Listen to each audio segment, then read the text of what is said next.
Pada suatu hari, dalam sebuah perjalanan, Abu Nawas merasa kelaparan.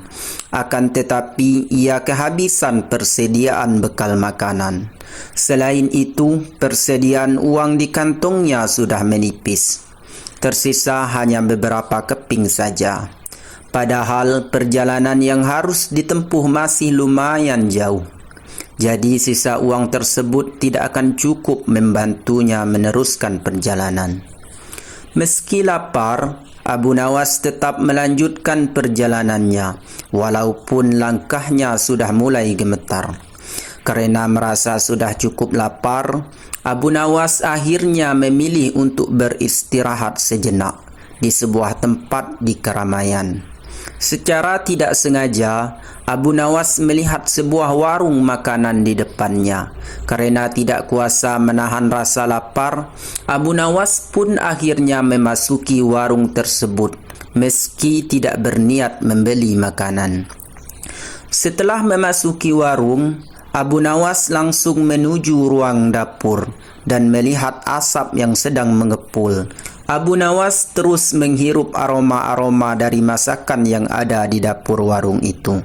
Ia membayangkan seakan-akan ia sedang menyantap makanan yang sangat lezat itu.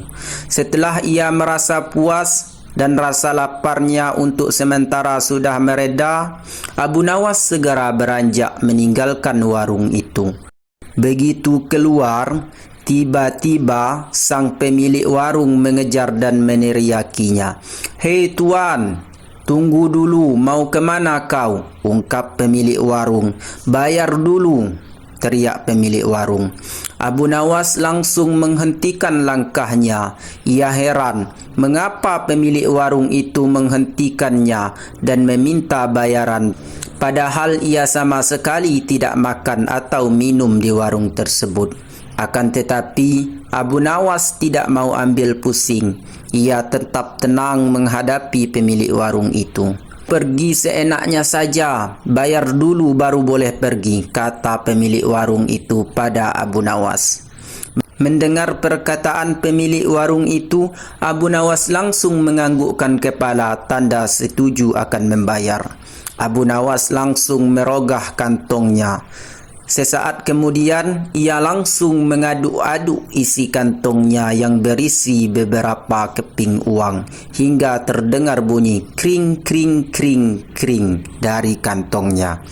"Ayo cepat bayar, itu kan bunyi uangmu," kata pemilik warung itu. Kemudian Abu Nawas menjawab, "Itu tadi bayarannya. Aku bayar pakai bunyi saja, karena di warungmu aku hanya dapat baunya saja," jawab cerdas Abu Nawas. Si pemilik warung tidak dapat berkata apa-apa mendengar jawaban cerdas Abu Nawas. Abu Nawas pun langsung pergi meninggalkan pemilik warung itu dan melanjutkan perjalanannya. Saksikan kisah berikutnya. Al-Kisah. Pada suatu malam, dalam tidurnya Baginda Raja Harun Ar-Rasyid bermimpi bertemu seorang laki-laki tua. Dalam mimpinya, laki-laki itu berpesan kepadanya, jika negeri yang dipimpinnya akan ditimpa musibah. Oleh sebab itu, agar dapat menghindari bencana itu, ia harus mengusir seorang penduduk negerinya yang bernama Abu Nawas. Esoknya, setelah ia terbangun, Baginda Raja mulai gelisah hatinya mengingat mimpi yang dialami semalam. Ia kemudian memerintahkan kepada pesuruhnya untuk menghadirkan Abu Nawas ke istana. Tatkala Abu Nawas telah berada di istana, Baginda kemudian berkata kepada Abu Nawas, "Hei Abu Nawas, semalam aku bermimpi yang sangat aneh dan aku merasakan jika mimpi itu adalah suatu pertanda buruk bagi negeriku. Dalam mimpiku, aku bertemu seorang laki-laki tua yang memakai pakaian serba putih. Ia mengatakan kepadaku, jika negeri ini akan ditimpa bencana yang sangat besar. Agar itu tidak terjadi, ia berpesan agar aku mengusir seorang rakyatku dari negeri ini yang bernama Abu Nawas."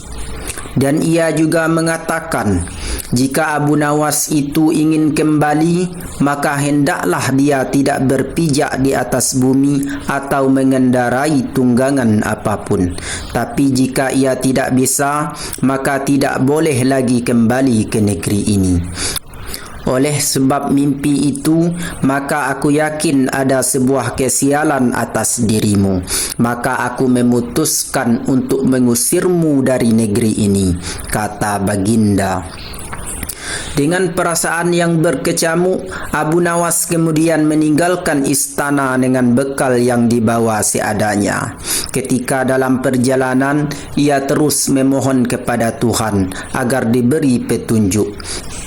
Ia pun terus memutar otaknya agar dapat keluar dari masalah itu. Abu Nawas terus berjalan tanpa tujuan yang pasti hingga ia berada di sebuah negeri.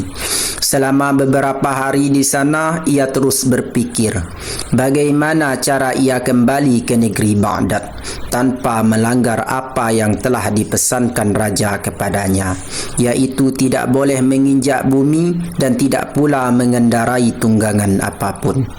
Meskipun alasan yang membuat ia diusir sama sekali tidak masuk akal, ia menerimanya dengan ikhlas, selalu berdoa kepada Tuhannya. Hingga pada suatu hari, tiba-tiba dia menemukan sebuah cara yang sangat masuk akal dan tidak membuatnya melanggar perintah raja. Setelah ia menemukan cara tersebut, Abu Nawas segera mempersiapkan segala sesuatu dan bersiap-siap untuk kembali ke kampung halamannya. Kabar kembalinya Abu Nawas mulai tersebar dalam negeri hingga ke telinga sang raja. Rakyat menyambut gembira kepulangan Abu Nawas kerana kecintaan akan dirinya. Baginda Raja juga ikut senang, tetapi dalam suasana yang berbeda. Jika rakyat senang kerana mereka menyukai Abu Nawas, Baginda Raja senang kerana kali ini ia dapat leluasa memberi hukuman kepada Abu Nawas. Baginda berfikir pasti mustahil Abu Nawas dapat kembali tanpa berpijak pada bumi atau menunggangi sesuatu. Tibalah Abu Nawas di istana dan menghadap Baginda Raja. Kehadirannya di istana membuat Baginda Raja sangat kaget ketika melihat Abu Nawas bergelantungan mengikat dirinya di bawah seekor keledai.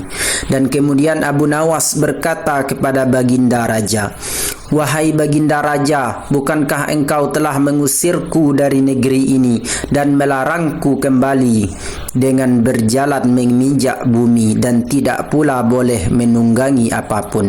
Maka oleh sebab itu, aku telah kembali dengan tidak memijak pada bumi dan tidak pula menunggangi apapun, kecuali aku bergelantungan di bawah perut keledai."